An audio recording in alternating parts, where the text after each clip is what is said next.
Hi guys, the next lesson is verbal tab. So, like I said, I'm not very great at making videos, and I want to put this content out there really soon. So, I'm I know that drafting all the tabs and all of that can become really difficult. Plus, with the passage of time, I've also realized that the attention span of people is also very less. So, verbal tab seems to work and seems to be one of the best solutions. So, it's basically verbal tablature. It tells the string name. So, like we discussed, the first string is called E, second is B, third is G, fourth is D, fifth is A, and sixth is E. So, if I just say E, then I want you to either play the first string or the sixth string. How will you know? Because you will see me play it. But other than that, if I say B, you know what to play, G, you know what to play, D, you know what to play.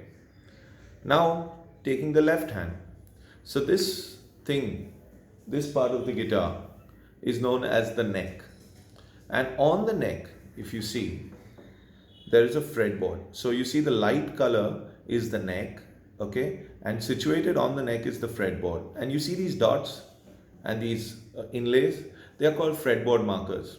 They're generally on all the odd frets. So 3, 5, 7, 9, and then you have 15, 17, 19, and 21, and whatever. The only even number that the marker is on is the 12th fret. So that should help you maneuver over the fretboard.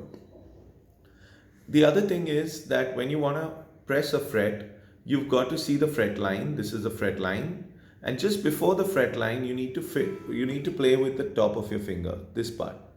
Okay, need to press it. And some people tend to keep their thumb like this, which is okay, as long as you can get a good pressure.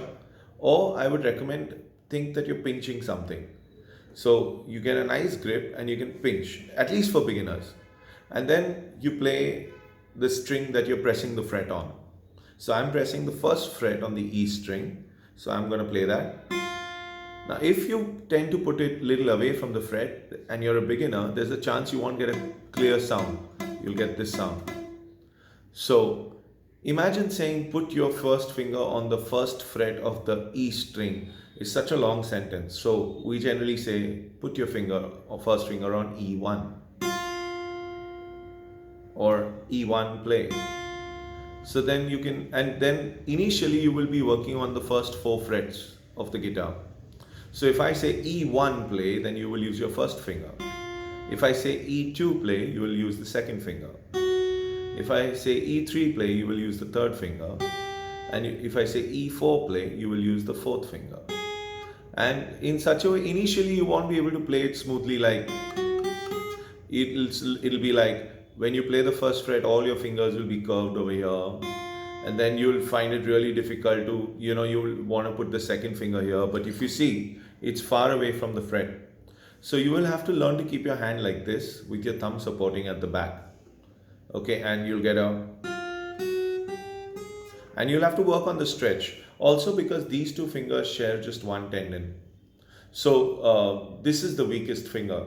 And because of this, you don't even have control over the little finger. But you can hold this finger up straight, you can hold this finger up straight, you can definitely hold this finger up straight. We use that a lot. But you cannot hold the third finger up straight. I can probably because of a lot of practice now, but it's not easy. And if you see my hand becomes like this, rather than people who keep their hand like this, you'll not be able to stretch. So that's E1. Now let's say somebody asked you to play B1. Then that would be the first fret on the B string. So that's B1. If someone asked you to play G, that's be the third string open. But if they said G2, then you would take your middle finger and put it on the second fret of G string.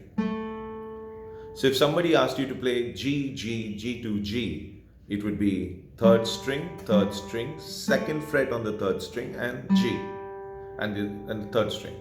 So, and that sounds a little bit like happy birthday. So if you do G, G, G2, G, B1, B, then that would be superb. So stay tuned for the next video where I show you happy birthday.